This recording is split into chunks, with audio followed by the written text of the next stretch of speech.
All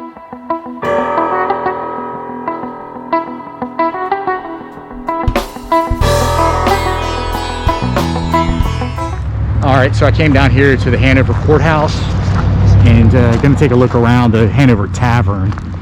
And Colonial Tavern, brief home to Patrick Henry. He also worked here. So yeah, I just figured I'd come down, grab something to eat, check this place out.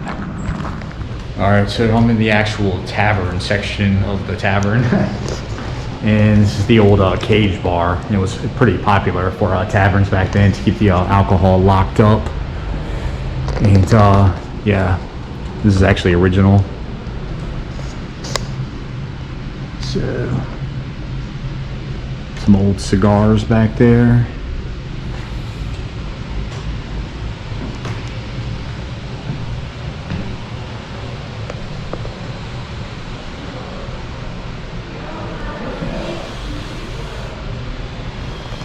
And there's a list of owners. And yeah, built 1732. William Parks actually worked for the Virginia Gazette. And then you'll see the Sheltons own the house, Patrick Henry's wife's parents. And then popular owners would be the Tillmans. Their family owned the place for several generations. So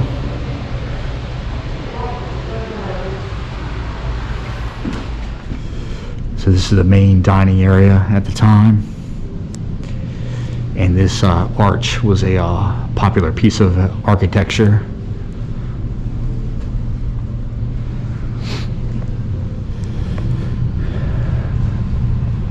And a picture of Parsons Cause. Patrick Henry was an attorney involved. And this was one of our first disputes with Britain that eventually would snowball and lead to the Revolution. And what happened was, at the time, priests were being paid in tobacco, and tobacco was valued at about 2 cents a pound.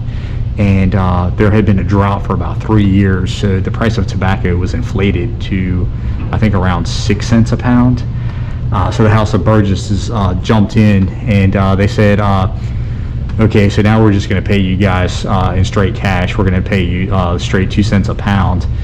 And the priests got upset.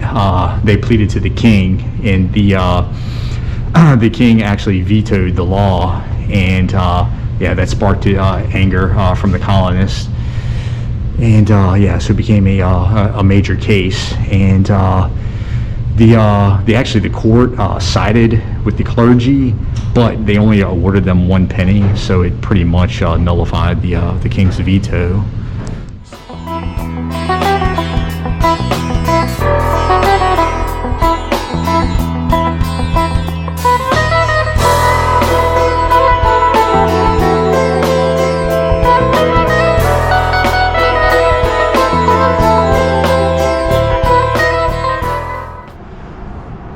Placard for Gabriel's Rebellion, big slave revolt that took place in 1800, and if successful, it would have been the largest slave revolt in American history.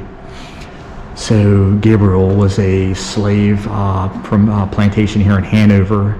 He was a blacksmith, and he was an educated slave, and he was hired out to other plantations in the area and allowed to travel freely. So when he arrived at the other plantations, he would use religious gatherings as an excuse to spread his word of freedom and rebellion. And he eventually gathered hundreds, if not thousands, of followers. And their plan was to kill all the slave owners, and then eventually storm Richmond, take Governor Monroe hostage.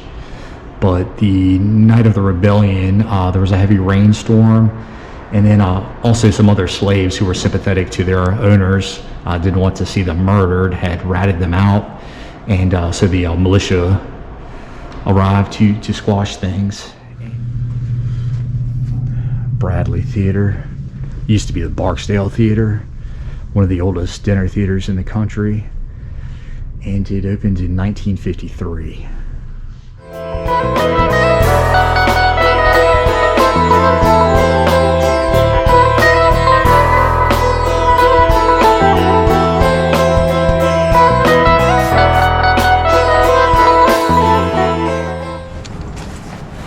So just took the house tour and thought I'd walk around back.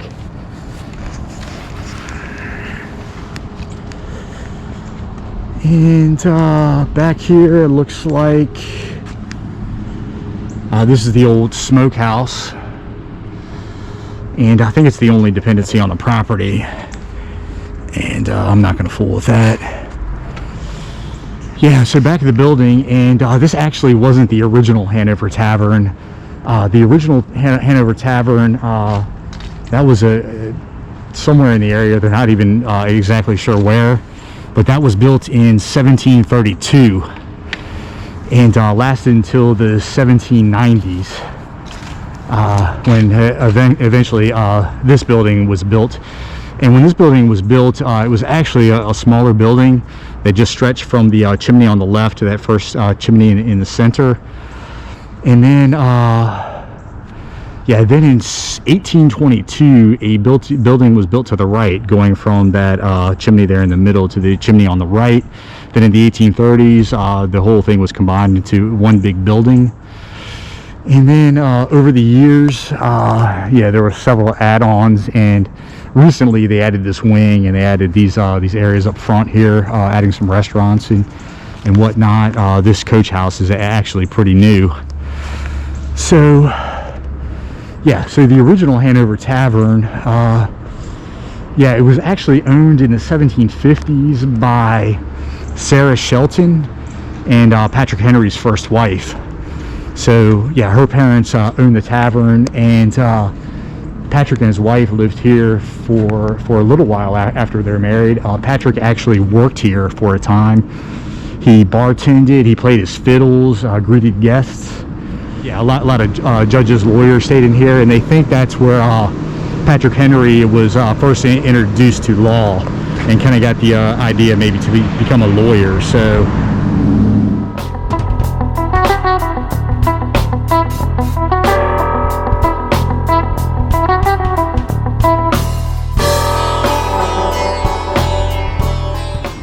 alright, so this place saw some action during the Civil War, and this area was the site of the Peninsula Campaign, and the entire area was also under siege during General Grant's final march on Richmond. And I can tell you also, this is where Jeb Stuart got his commission to lead the Confederate cavalry. So, and once upon a time, this was actually the old stage road that led from Washington to Richmond. Actually, it started a little further north than Washington, and it was actually on the other side of the building. So this used to be the back of the building, and like I said, that main road was on the other side of the building. And a lot of famous residents. P.T. Barnum actually stayed here. Charles Dickens often wrote about the old stage road, and they're pretty sure he stayed here. Edgar Allan Poe was a resident. A lot of famous figures, like I say, George Washington stayed here twice. It was written that General Cornwallis, a British officer during the Revolutionary War, he stayed here. He actually, the guy told me a funny story. He skipped out on a bar tab and split for Yorktown. And Marquis Lafayette. So yeah, a lot of famous people stayed here. And this building, it's 27 rooms, 12,000 square feet. So yeah, it's a pretty big place.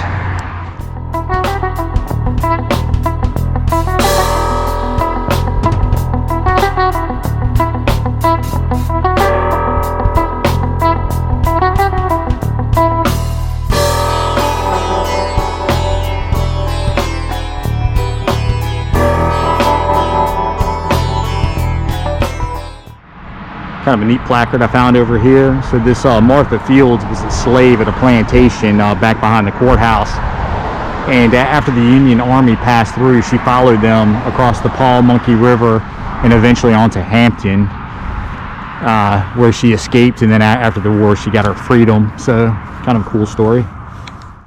So this big monument here is dedicated to fallen Confederate soldiers. And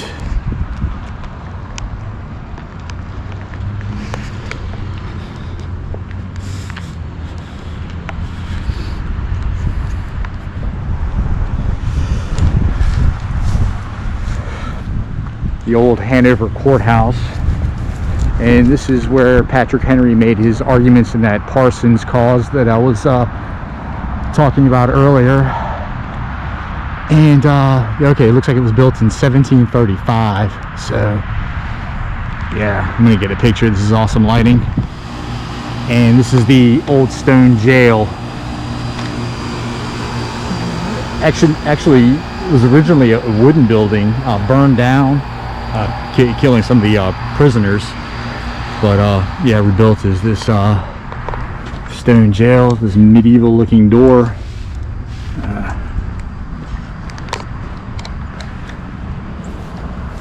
1835.